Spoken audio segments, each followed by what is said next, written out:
Alrighty guys, so free-to-play players out there, the struggle is real when it comes to beating hard difficulty type content. And so I just kind of want to give my thoughts on a few things in terms of what we could do to make life a whole lot easier. Now clearly I'm on chapter 8 right here, I'm on the final boss fight, which is pretty difficult I mean, especially when we're lacking in certain characters, you know, unfortunately, you know, with myself, you know, I don't have the luxury of having some broken characters outside of like Gojo, you know, and not to say that the characters I'm running on bad, but, you know, well, we don't have that luxury, unfortunately. Now, I wanted to give some tips and tricks. Now, first things first, at the very beginning, you saw me building my team. Now, if you saw my assistant, I brought a friend unit. Now, it says assist 3 left. So, when it comes to the amount of assistance that you get, I believe it could be, I think it's on a daily basis. I could be wrong, but I'm pretty sure it is. Always make sure that you're using your assist on fights that are going to matter the most. AKA, this is the final chapter 8 boss fight, right? And I've got 3 assists at the ready. So that way I'm, you know, making sure that I've at least got some assistance going on. Having a friend and being free to play is literally just a godsend, because we as free to play players can maximize and capitalize on getting the whales characters on our team. So if you're a whale out there, I love you, I appreciate you. If you can put on your best character for us, that'd be very much appreciated, because as free to play, the assistant character holds a lot of value on our progression. It helps us out tremendously, and you'll see it within this fight right now. I don't think I probably wouldn't have been able to do it without a friend character, to be fair.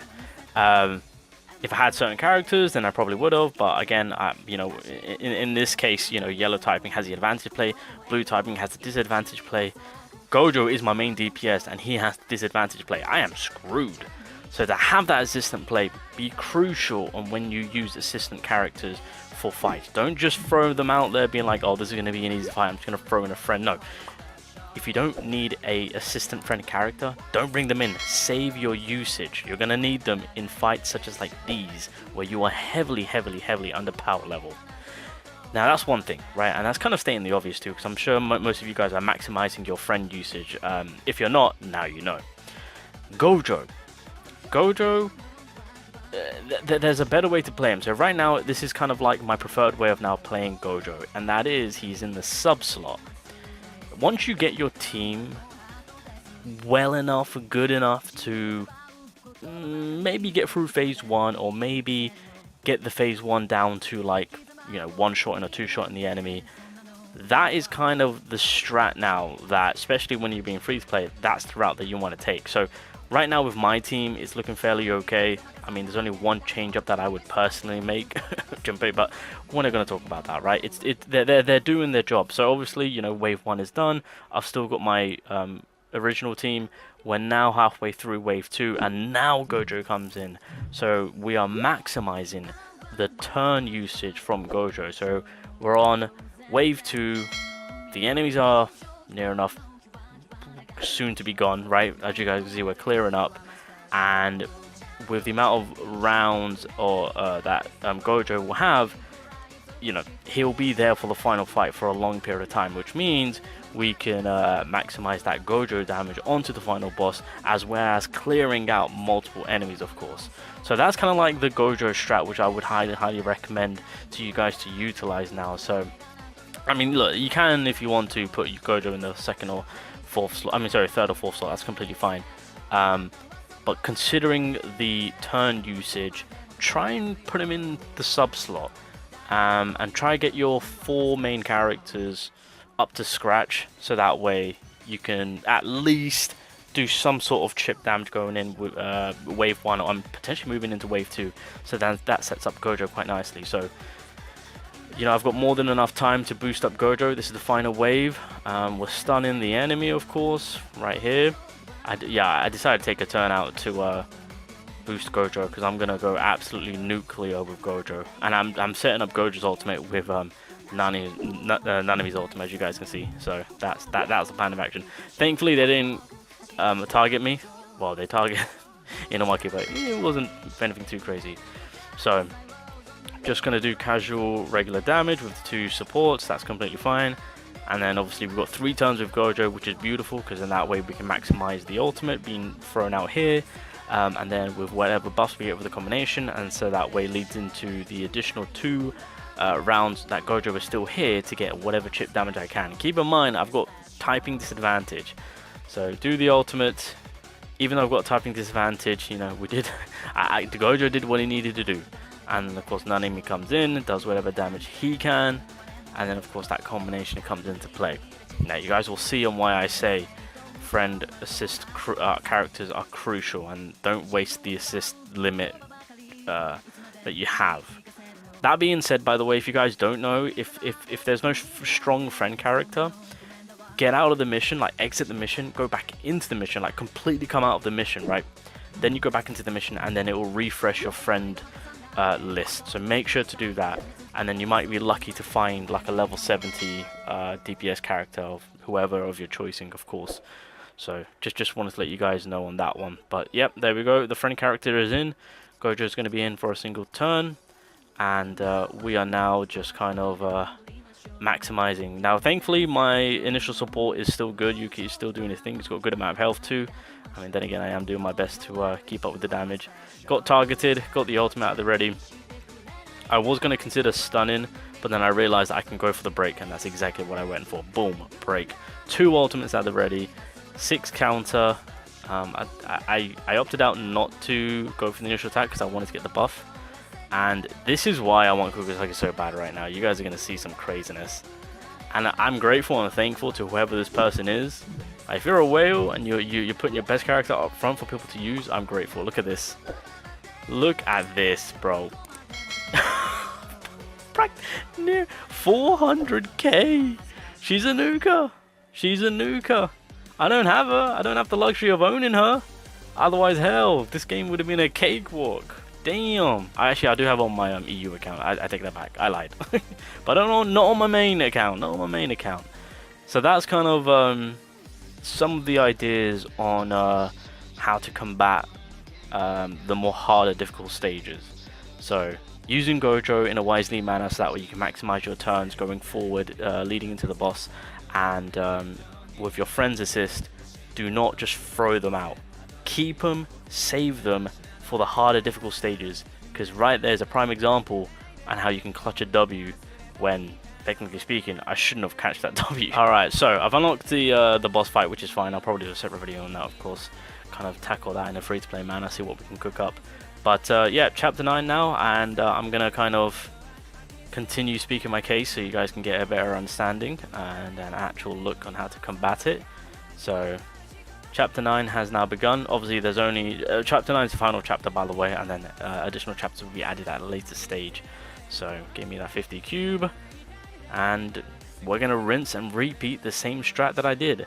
So there we go, same exact team. Gojo's in the sub, and I followed the person who, as you guys can see, he's got a nice looking Kukusaki right here. Ooh. Whoever this whale is, God bless you. God bless you. Now, to my... Well, I didn't know, because I saw the typing advantage that I have, and it's with Gojo. So I'm just like, oh my god, I'm about to clean up Gojo and Kukusaki, just clean in house. Kukusaki is actually the typing that is weak in this one. Yellow typing is weak. So I was not aware of that. So I kind of screwed myself over. Could have brought in any other DPS character like Itadori, but whatever. We're going to make do. We're going to make do. But again, I'm going in with the same game... well, yeah, with the same gameplay to what I did with the Chapter 8 final boss, right? Got Gojo in the sub. I'm using my main team to get as far as I can within the waves. And then if, you know, things go south, then Kukusaki will come in, and then I've got 2 crazy good DPS characters ready to absolutely obliterate it. So right now we're just kind of, I mean, to be fair, I wasn't sure on who's gonna cause too much issues. I just decided to get the poison character out of the way, not knowing that the character that's kind of hiding in the back is the one that's kind of not the character in the back, that spider thing. That spider thing is, kill that spider thing, kill it, get rid of it.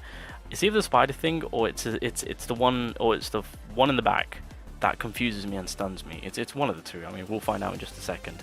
So same process as before. I just decided to opt out and just kind of heavily focus on the first character, since their health is below 50%. I even went for the stun. I don't know why I did that. I should have stunned somewhere else, but it is what it is. So just doing casual damage, just kind of taking it slow right now. The damage wasn't anything too crazy. This kind of caught me off guard. Yeah, okay, so it is the freaking spider that does all the dumbass immobilization. So if you do manage to get to this chapter 9 first fight, make sure you get rid of that spider ASAP. So again, what I'm trying to do is I'm just trying to get ults. Managed to get ults because of that stupid AoE attack that the enemy did, not realizing that the poison was a thing. So I genuinely thought I screwed myself over here, but then I realized, oh wait, Gojo can just Oko. So I think that's the other benefit on, you know, if you do screw up wave 1 but you do have the typing advantage. Like if Gojo doesn't have typing disadvantage, neutral and typing advantage damage from Gojo majority of the time will be like an Oko. So in a situation like this where it's just like, damn, I really didn't make that much of an impact on the waves themselves, it's completely fine. As long as I have the advantage play, which I do, Gojo can just quite easily one-shot Oko, move on, and then, you know, not waste any turns. So that was the upside to this fight. So that's something to also take note of. So right now, and obviously feed Gojo the kill so that way you can get his ultimate more quicker. If you guys didn't know, that's another little helping tip. If you guys do want to get your ultimates a lot quicker on a certain character, feed them the kill. So as per usual, I'm saving my ultimates as much as possible because I want to go into the next turn, just kind of sweep everything, and then obviously whoever the third boss is, we'll figure it out. I mean, in a situation with my team setup right now, I've got 3 DPSs, so that's kind of cracked. So Gojo comes in, cleans up, everyone's got their ultimate, and as per usual, I'm going to, well, I've got 3 turns on Gojo, which is completely fine because if I do ult, which I did, that means on the final wave I've got 2 turns. And Gojo has a typing advantage, which means he's got 2 turns to do a high amount of damage, which we'll clearly do.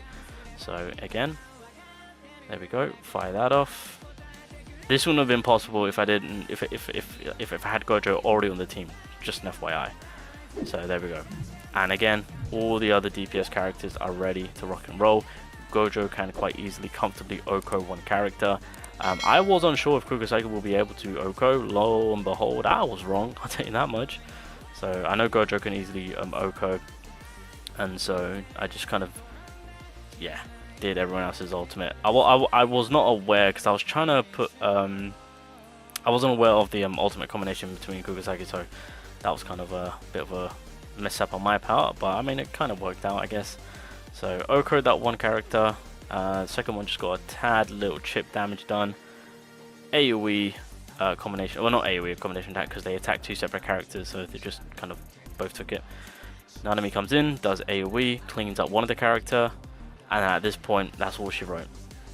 And Gojo is still in here. So that's what I would recommend in terms of the play style, especially for free to play. This is kind of what I would suggest on getting through the more difficult content. So yeah, as you guys can see, my limit is done. I'm not touching this because I'm 10k under level. Not gonna happen, not gonna happen. So pretty much I'm gonna wait for the reset to happen, and I will continue doing the final chapter 1, 2, 3, 4, 5. So it's probably gonna take me 2 days because I need 2 resets because I only get 3, well, we only get 3 assists. So 1, 2, 3, and then 1, 2, bada bing bada boom, and that will be the end of the story mode.